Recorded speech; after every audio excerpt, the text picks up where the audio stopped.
It's 1988, and not only was it a great year for pop culture, but it was also a great year for gaming. And today we're going to be picking up where we left off in 1987, going over my top 5 favorite games from 1988. Coming in at number 5 is none other than the fantastic game on the NES, Rampage. Although this game did technically come out in 1986 in arcade format, it was not ported out to the NES until December of 1988. And like most arcade ports, the graphics weren't exactly the same, but the gameplay still delivered those same satisfying feelings of destroying buildings, eating people, destroying tanks and helicopters, and anything else that pops up on the screen.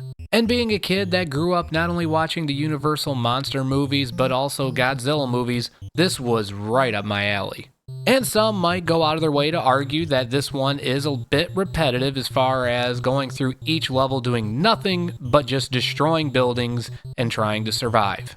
And even though that might be the case, that still doesn't take away from the game quality. One thing that can frustrate players with this one is that not only is it quote-unquote simplistic with the game design, but it is also very easy to die if you aren't paying attention to what you're doing and trying to keep refueling your monster as you're going through destroying each building. So if you're in the mood for mindless destruction to kill your time, look no further than Rampage on the NES. And coming in at number 4 is going to be Life Force on the NES. Playing as good old Vic Viper, this game actually came out in arcades in 1986, but it wasn't until 1988 that the port was released in North America.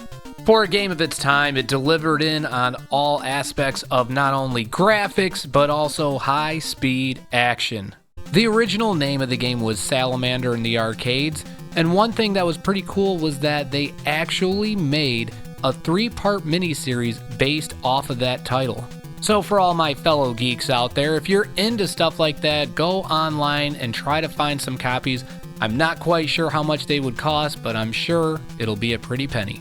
Although Life Force only has 6 levels, for anybody just walking in trying to play this game, they are going to find the challenge extremely difficult to master. Of course, like most shmups, once you figure out certain patterns and how the enemies spawn in, it's not too terribly bad, but it is still one that to this day I have yet to beat without save states. One thing that I absolutely loved about not only this title, but also the Gradius series in general, was the bar at the bottom that you could customize how you wanted to upgrade your ship throughout. So that way it leaves it up to the player on how they want to go about traversing each level and how they want to go about tackling the enemies. If you're looking for old school shmup action, look no further than Life Force on the NES. Another fantastic game coming in at number 3 is the great arcade classic, Double Dragon. Being a lover of the beat-em-up genre, of course I would have Double Dragon on this list.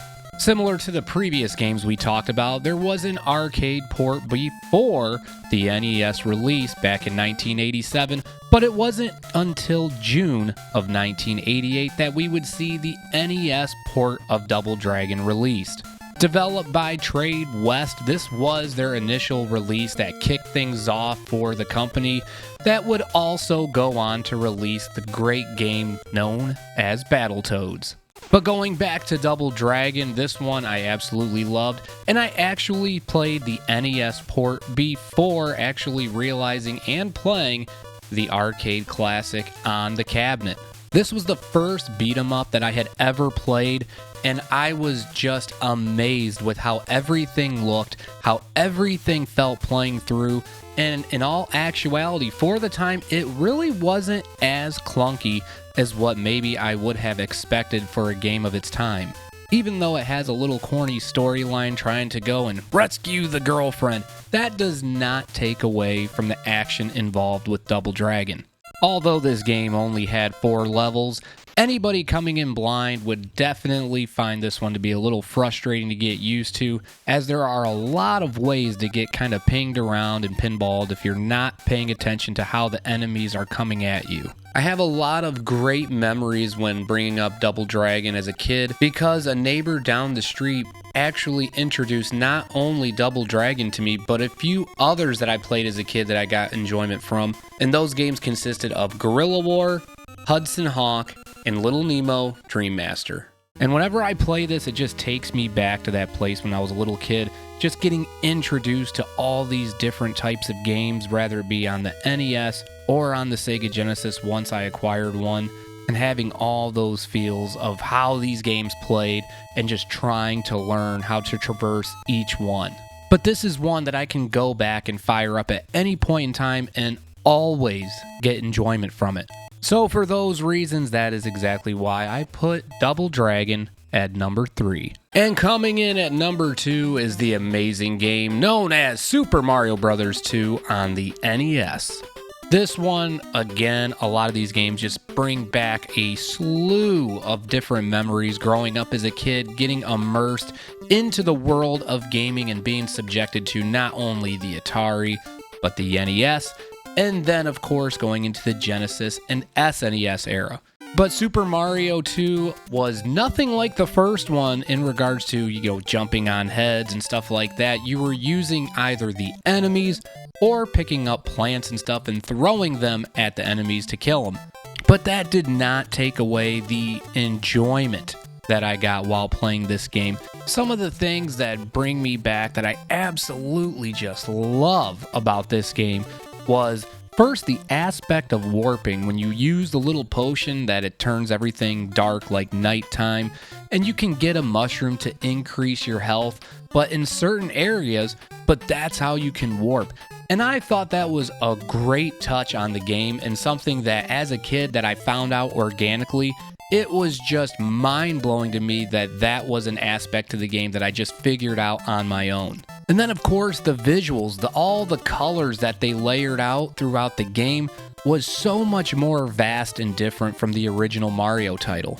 So being a kid growing up with this, I just thought it was so well put together from a visual and graphical aspect, and something that I was not expecting to see after seeing how the presentation was with the original Mario Brothers. And being able to play as one of 4 characters within the universe of Mario, I thought was so awesome as a kid. Being able to either play Mario, Luigi, Toad, or Peach, my mind was just blown on that and thought that was so cool that you could traverse any level as any character, and of course each one having their own set of unique attributes, which follows into the platforming. My goodness, the platforming in this one I thought was so good, and as a kid very difficult to traverse in comparison to the original Mario title. I just felt there was a lot more depth and dimension with how the platforming was in this one in comparison to the first one.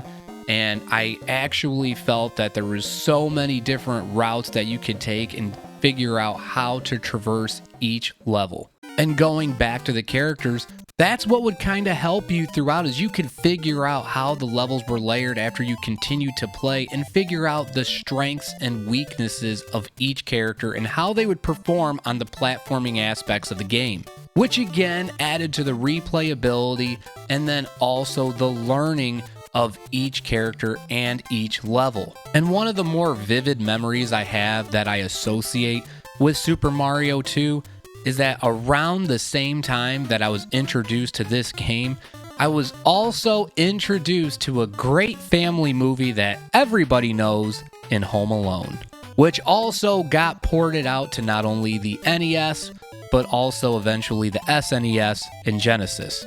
But of course, so being around that time, I just get all of those good vibes and good feelings around the holiday season because I just put those two together and my brain just kind of gets immersed in all of those vibes and feelings, and it just brings me so much joy when I go back and play this. And if for some strange reason you have yet to play Super Mario 2, I highly recommend that you go back and check out this title. So for all those reasons, that is why Mario 2 comes in at number 2 on my favorite games from 1988. So last but not certainly least, we have Contra coming in at number 1. So when I had to go back and think to myself, when was the first time I seen Contra? I believe I was only about 6 years old, so that would put it at 1992. But it was the second game that I had ever seen on the NES. And prior to that, all I had to compare to was some of the Atari 2600 games that we had in my house, which was the likes of Pitfall, Frogger, and Pole Position 2.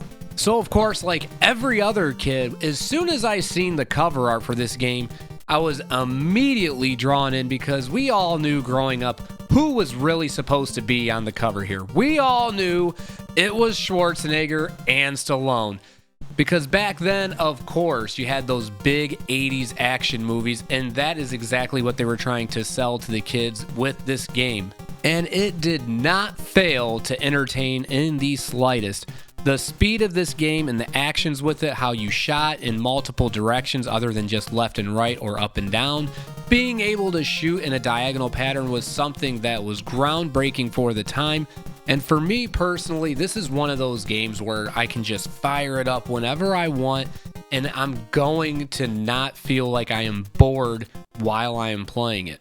Because there are some games that I do like to play, but sometimes I'll feel like my brain kind of drifts off as I'm playing it. However, Contra is one of those games that my brain will focus in on the entire time that I'm playing. And one of the things that I liked about this game is that the degree of difficulty at which they put into this, to me, it was like the right amount.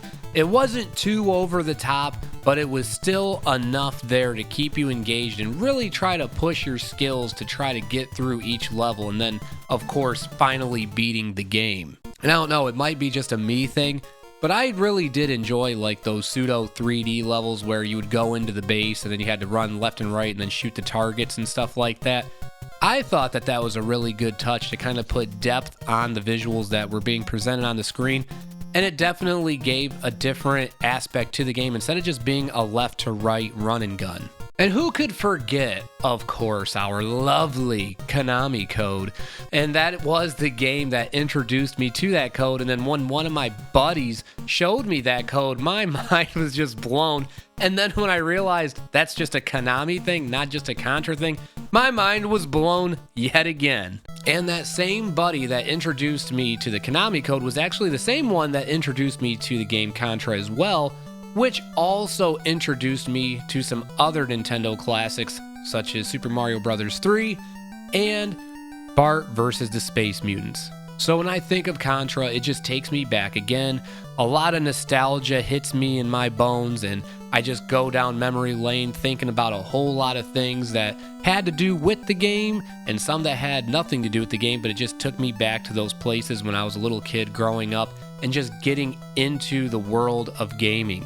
So for all of those reasons, that is exactly why I had to put Contra at number 1 on my personal top 5 favorites of 1988. Thanks for hanging in there with me for this one, guys. Please let me know what you thought about this in the comments, and I'll see you in the next video.